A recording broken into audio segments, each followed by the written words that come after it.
So as Kate said, yes, I am a Paralympian, and I want to take you on a journey.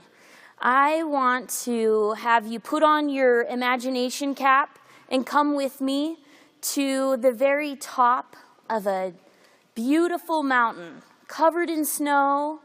And I want you to imagine you can feel the wind, the cool wind blowing on your face, and you can smell that crisp, snowy air. And you can hear the crunch of the snow underneath you.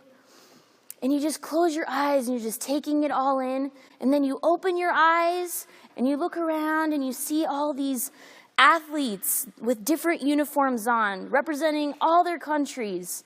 And you can hear them murmuring in low tones in all their different languages. And you realize in that moment that they're doing the same thing that you are doing and what you've always done at every single race. They're talking to their tuner, and you can hear the scraping of the wax coming off the bottoms of skis, pounding of skis on the snow. And you can hear people talking to each other, and you realize, gosh, everybody here is just like me. They have a disability just like me. You know, some of the athletes might have a missing arm or leg, or maybe they ski like I do in a monoski or sit ski. And then there's other athletes that have visual impairments, or they're completely blind and their goggles are totally marked out. And they have a guide and they're talking to their guide about the race. And we're all here together. And we're all getting ready for our run.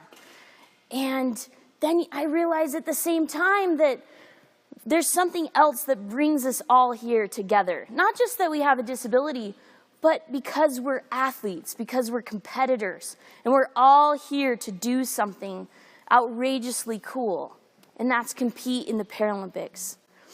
How did I get to this place where I get to be amongst some of the most elite athletes in the world? Well, I want to tell you a story. I grew up in Eagle, Idaho, and I had a great childhood. But you know, an accident occurred, a freak accident occurred when I was 16 months old. My brother was 4 at the time. And a giant weight, a big, huge weight, fell and crushed my spine. And it took the ambulance a long time to find my house because we lived way out in the country. And you know, they really thought that I wasn't going to make it. And they even turned the lights off on the ambulance, thinking that I had gone, I had passed away. And the doctors didn't think I would live. But you know what? I proved them wrong, not just once, but twice. Because I lived, and then they said that I would never walk again, and I did walk again. I walked on braces and crutches as a child. And then at 9 years old, I had some complicated surgery that left me paralyzed, and I had to use a wheelchair after that to get around. But you know, growing up with a disability, my parents knew 2 things would be different for me. One is that life would be really, really challenging for me. And 2, that I would have to adapt. There were 2 words in our family that we could not use. One was can't, and the other one was try. You know, I would get so frustrated, I would cry, and I would, you know, just be so beside myself, and I would say, I'm trying.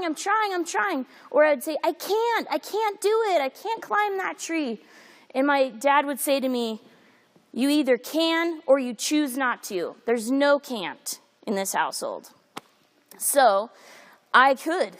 I figured it out. If I didn't know, I would figure it out. I'd come up with a way to adapt whatever they were doing so that I could be a part of it too.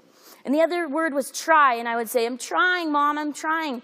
My mom would say, pick that pencil up. So she would hand me this pencil, and she said, try to drop the pencil. So of course, I would drop the pencil.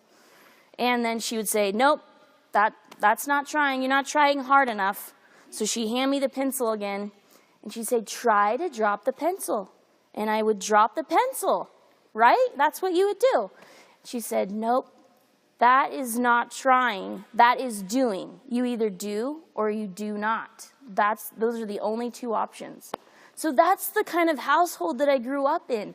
And it forced me to be courageous. It forced me to figure out how to make things happen. And when it was time for me to learn how to ski, you know, I wanted to take ski lessons. At 14 years old, I sold raffle tickets door to door to pay for my adaptive ski lessons up at Bogus Basin. And that was hard, but I was like, big deal. I can do that. I can do anything. Even though there's stairs and the doorbell's far away, it was no big deal because I had already figured out how to adapt my whole life to a walking world. And so there I was.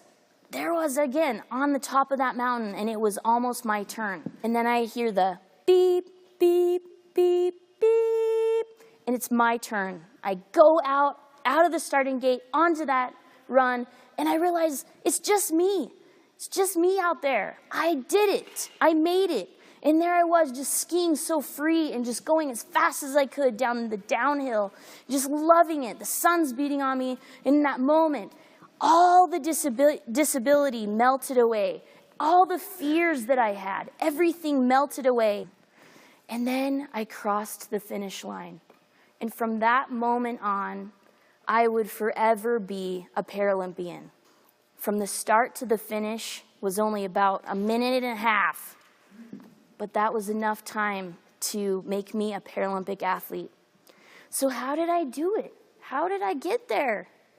You know, one of the things that my mom told me along the way is you never know how strong you are and what you're capable of doing without sacrifice, without compromising. That means doing without things, missing birthday parties, missing toys, missing fun times in order to make that goal. Because here I am now, I get to talk to all of you, and it's super awesome. I brought my Paralympic medals. I won 2 bronze medals, and these are what they look like. Thank you. And then I'll show you real quick.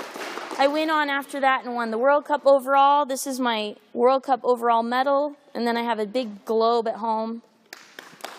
Thank you. And last but not least, my XGames medal.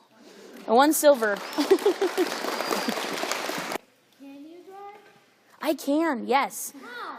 So I have manual hand controls, and they basically, I have these things that clamp onto the pedals of my car, and then I use it's like a handlebar to use the brakes and the gas. And then I just use the steering wheel like normal.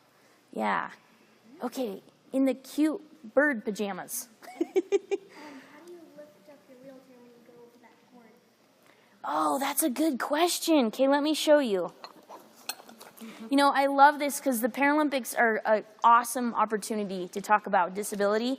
So I can pop a wheelie like this. This took a lot of practice, and I can do a spin. Makes me dizzy. Yep. So that's another thing, you know, just figuring out how to get up curbs and go downstairs. I can go downstairs backwards. And thank you guys so much for having me today. It's been a pleasure.